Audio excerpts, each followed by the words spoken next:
So this is the Nuke 04 Shockwave. I had a lot of fun on this because I learned something new, and as you can see, I have this kind of wonky setup here, where this was before I did the missile trail, and I was experimenting with controlling where the grids go and how they resize, and I learned quite a bit.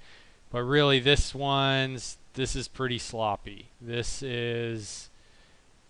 can't say in good confidence that you should take this as an example of how to do stuff. This is something that just got slammed together, and it's like, holy shit, it works. Not changing anything anymore. So here are the sources, and what I do is, like, that's pretty much the source for the shockwave. So, oh Jesus Christ. Alright, yeah, I'm not gonna wait for this, hold up.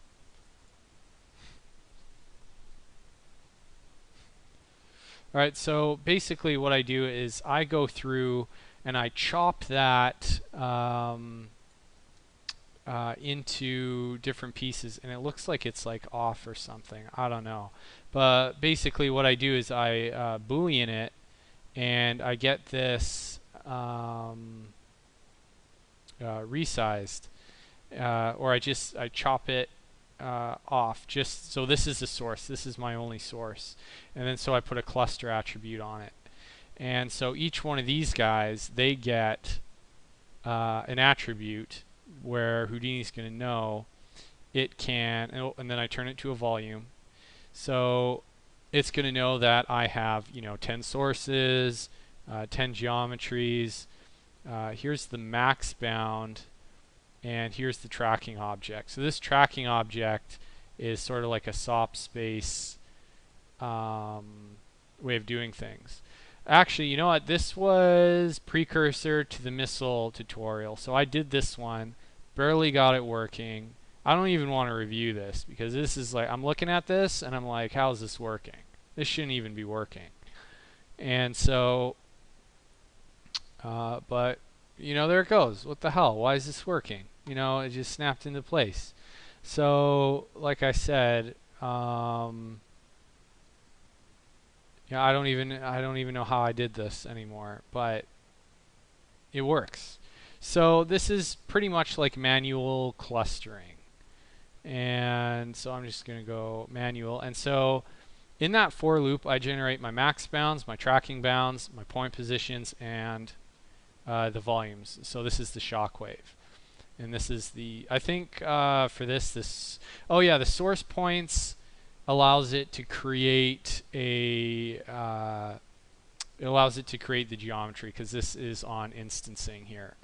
And so, like I said, this is the shockwave. It works.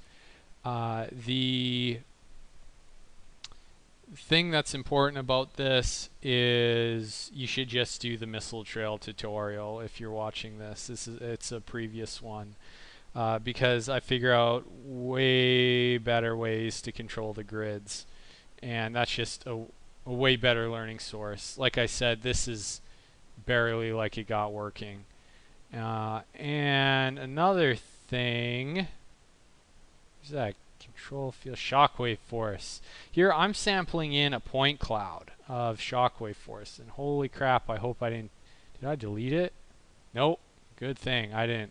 So here's this Shockwave Force, and what this Shockwave Force does is it is just a bunch of particles that shoot out. Boom, and they come back in. And so that is a driver force that I use in a lot of these volumes here, where it kind of shoots, let's see, can we see it? Bam. And then it kind of pulls in. Does it? Do we kind of see this stuff? Yeah, it kind of shifts, but it's subtle. It's subtle. But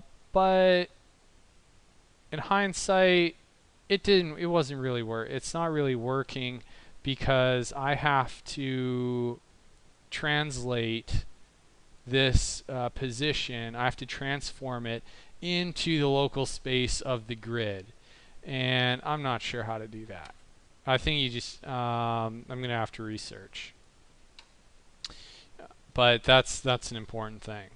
So that's something I'm gonna figure out. But that's, for next time. I got this bullshit working, kind of looks cool. The way I would extend this is I would get gas embeds working. Gas fetch fields to embed.